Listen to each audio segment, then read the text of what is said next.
Hello and welcome to my channel. Microsoft office automation के series में आज एक इम्पॉर्टेंट टॉपिक पढ़ेंगे जिसका नाम है pivot table. Let's begin with the topic. सीधे मुद्दे पे आते हैं। पाइवट टेबल होता क्या है? देखिए, पाइवट टेबल जो है डेटा को समराइज़ करने का टूल होता है। समराइज़ करने का मतलब होता है कि आपके पास में कोई कोचिंग सेंटर है, उसके डेटा में साल भर आपने कितने लोगों को पढ़ाया, इस तरीके की जानकारी इकट्ठी करना। आप अगर कोई इंश्योरेंस करने वाले हैं तो आपने साल भर में कितना इंश्योर्ड अमाउंट रिलीज़ किया है, इस तरीके से डेटा समराइजेशन को आप समझिए। तो पाइवट टेबल के थ्रू हम डेटा समराइजेशन करते हैं। ये एक प्रकार का टूल है that allows users to extract useful insights from large and complex data sets. तो आपके पास में जब बहुत बड़ा डेटा सेट होता है, इस डेटा सेट में आप इसके थ्रू अगर किसी डेटा को समराइज़ कर रहे हैं कि किस बंदे ने कितना पैसा कमाया, या किस कंट्री ने कितने कोरोना केसेस झेले, या फिर कौन सी कंट्री ने इस साल की जीडीपी में सबसे हाईएस्ट स्थान प्राप्त किया, तो इसके लिए आपके पास में एक डेटा सेट पहले से तैयार होना चाहिए। उस डेटा सेट के बेसिस पे आप पाइवट टेबल का निर्माण करते हैं। तो pivot tables can take raw data and quickly summarize it into in a way that makes it easy to understand and analyze। तो जैसा कि मैंने आपको बताया कि आपके पास में पहले से एक डेटा सेट होता है जिसको आप बहुत ही जल्द वेरी क्विकली क्या कर सकते हैं, समराइज़ करके आप उसको एक ईजी तरीके से समराइज़ कर सकते हैं। Pivot tables are used in the spreadsheets software like Microsoft Excel and Google Sheets. तो इसका उपयोग आप माइक्रोसॉफ्ट एक्सेल में या गूगल शीट्स में कर सकते हैं। They allow users to analyse and manipulate large amounts of data by summarising in different ways. तो आप इसको अलग अलग तरीके से समराइज़ कर सकते हैं। ये समराइज़ कैसे करते हैं, इसका प्रैक्टिकल एग्जांपल हम पढ़ेंगे। उसके बाद में फिर इसके कुछ बेनिफिट्स हैं, यहाँ पे इसके क्या क्या यूजेस हैं, इसको अपन डिस्कस करेंगे। तो पहले चलिए एक एग्जांपल देखते हैं, उसके बाद फिर इसके जो फीचर्स हैं वो हमको अच्छे से याद हो जाएंगे।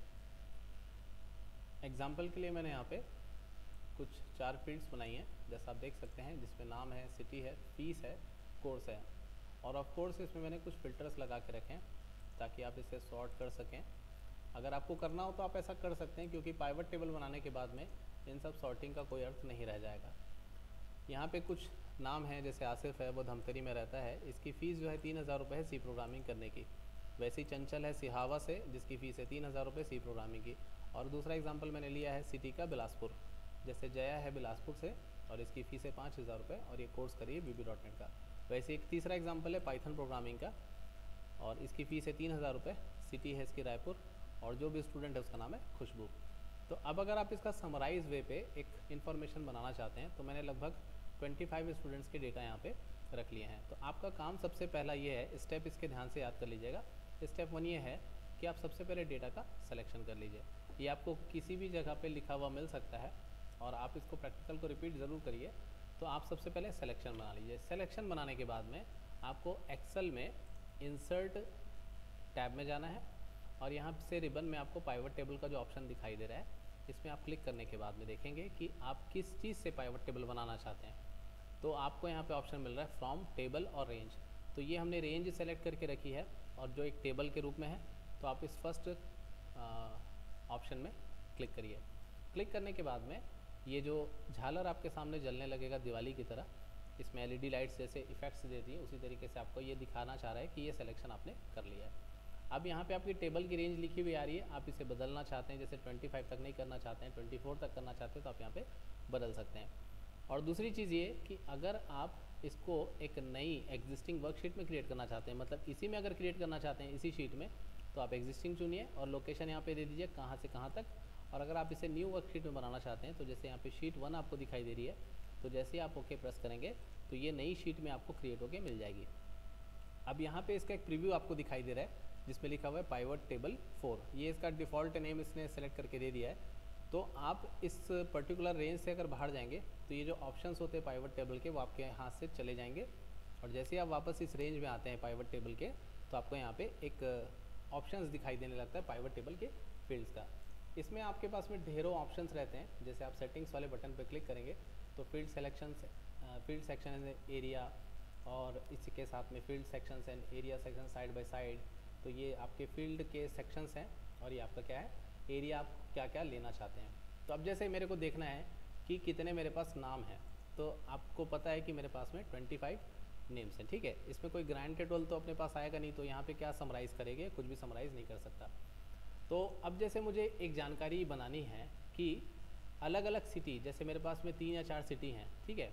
आप देखिए यहाँ पे बेमेतरा है, बिलासपुर है, धमतरी है, रायपुर है, सिवनी है, सिहावा है। इसमें से टोटल कितने बंदे लोग टोटल कितनी कितनी फ़ीस दे रहे हैं। अगर मैं फ़ीस में क्लिक करता हूँ तो आप देखेंगे कि बेमेतरा से मेरे पास टोटल 8,000 रुपये फ़ीस आ रही है, बिलासपुर से 16,000, और सबसे ज़्यादा फ़ीस कहाँ से आ रही है, रायपुर से आ रही है, क्योंकि सबसे ज़्यादा सिलेक्शन जो है कहाँ से, रायपुर से है। इसी प्रकार कौन कौन से कोर्स से मेरे पास सबसे ज़्यादा फीस आ रही है, उसको आप क्लिक करेंगे तो आप ये भी देखेंगे कि बेमेतरा से सी प्रोग्रामिंग से 3,000 रुपये, VB.NET से 5,000 रुपये, इसका टोटल होता है 8,000 रुपये। वैसे ही बिलासपुर से आप देखेंगे कि यहाँ सी प्रोग्रामिंग से 6,000 और VB.NET से 10,000। अब अगर आप नाम भी इसमें चुन लेते हैं तो कौन कौन से शहर से कौन कौन सा बंदा, कौन कौन से बच्चे जो हैं वो कोर्स कर रहे हैं, सी प्रोग्रामिंग जैसे राजेश कर रहा है, VB.NET तबरेज़ कर रहा है बेमेतरा से। इसी प्रकार आप किसी भी शहर से, ये जो आपने इन्फॉर्मेशन यहाँ पे पहले देखी थी, ये देखिए, ये इसमें कोई समराइजेशन नहीं है, ठीक है। इसमें कोई समरी आपको दिखाई नहीं दे रही, कोई रिपोर्ट आपको दिखाई नहीं दे रही है। लेकिन पाइवट टेबल का असली काम होता है कि आप अपने डेटा को बहुत अच्छे तरीके से समराइज़ कर सकते हैं। अब हम देखते हैं कि इसके क्या क्या फ़ायदे हैं, इसके क्या क्या उपयोग हैं पाइवट टेबल के।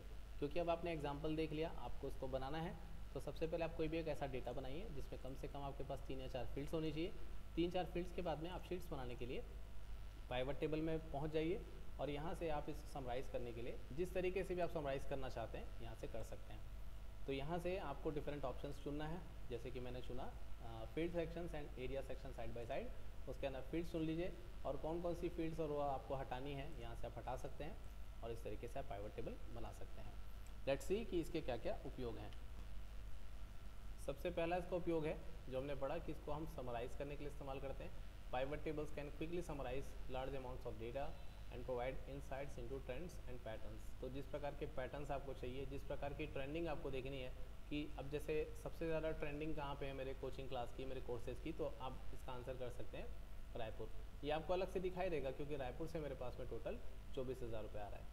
इसी प्रकार ग्रुपिंग ऑफ डेटा, तो आपने देखा कि हम जैसे बेमेतरा से राजेश है और दूसरा तबरेज़ है, ये दोनों के दोनों क्या कर रहे हैं, हम ग्रुप डेटा देख रहे हैं कि हम यहाँ पे डेटा की ग्रुपिंग कर सकते हैं। Pivot tables can group data by different categories such as dates, regions. तो ये सब जो फील्ड्स हैं ये आपके पास में हो सकती हैं, रीजन नाम की फील्ड, डेट्स नाम की फील्ड या प्रोडक्ट्स नाम की fields, that making it easy to analyse trends and patterns in specific segments of data. तो इसके द्वारा आप इसको आसानी के साथ आराम से एनालाइज कर सकते हैं किसी भी प्रकार के सेगमेंट ऑफ द डेटा को। तीसरा इसका फीचर है कि कैलकुलेटिंग स्टैटिस्टिक्स। तो आपने देखा कि आपके टोटल्स जो हैं वो आपको दिखाई दे रहे हैं हर जगह पे, हर ग्रुप में। तो पाइवट टेबल से आप किसी भी तरह का स्टैटिस्टिक्स देख सकते हैं, such as average, sums, percentage for different categories of data. चौथा इसका फीचर है फिल्टरिंग ऑफ डेटा। तो फिल्टरिंग डेटा का मतलब आप उसको सॉर्ट कर सकते हैं, जैसे शहर के नाम से आपको बाद में सॉर्ट करना हो तो आप सॉर्ट कर सकते हैं।